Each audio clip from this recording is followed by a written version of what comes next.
you ever heard of a guy named Dennis Oliphant? Maybe you have, maybe you haven't. He's been around Bend since way before Bend was cool.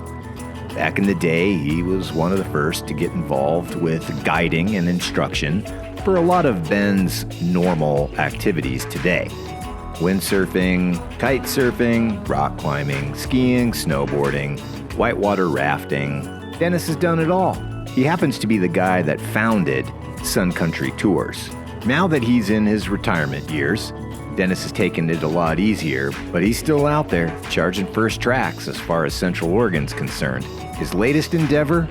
Wing foiling. Sure, you've seen it online and all over places like Hawaii, but what about Central Oregon? Dennis gives us a little introductory tour to the equipment involved in wing foiling.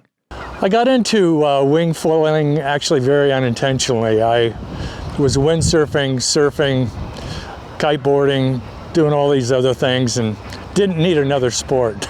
But then when the wing foil, which is this setup, came out, I figured I could do that at Central Oregon lakes. A lot of times the other disciplines require a lot more wind, beach access to lay out kiteboard lines, so it got me involved, and it's gotten a lot of other Central Oregon water enthusiasts involved. Okay, let's talk about wing foil equipment. The board itself is a 95-liter carbon board, which means that it's small and it's light. The lighter the board, the quicker it pops up out of the water. I started out on quite a bit bigger board, and most people do. But then as you advance, and like in a lot of sports, you change your equipment to accommodate your skill level. This one does work for lakes, it works for ocean, for surfing, and you can actually use it without a wing and just paddle it in like a surfboard and pop up on foil. So that's the board. This is the foil setup. This is what makes the flying happen. There's three parts. There's the mast, which is here. This is specifically a long mast on the mast side. A lot of times you'll start out with a shorter mast, so you don't fall as far, quite frankly. You can pop up but this one is good for waves because you are going up and down it quite a bit, and by having a long mast, you're not going to pop the foil out of the water. This is the foil itself. This specifically is what's called a high aspect foil. It's wide and it's narrow, so it's fast. It gets up quick and it reaches a high speed. All sorts of different foils, different masks, different boards. This particular wing is a 3-meter wing, which is for winds about 25 miles an hour and up. There's all sorts of different sizes. You can get up to a 7-meter wing, which will get you going at wind speeds 8-9 miles an hour.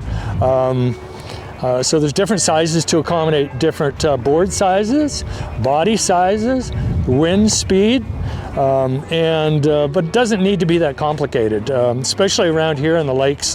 A 5-meter wing pretty much covers all conditions.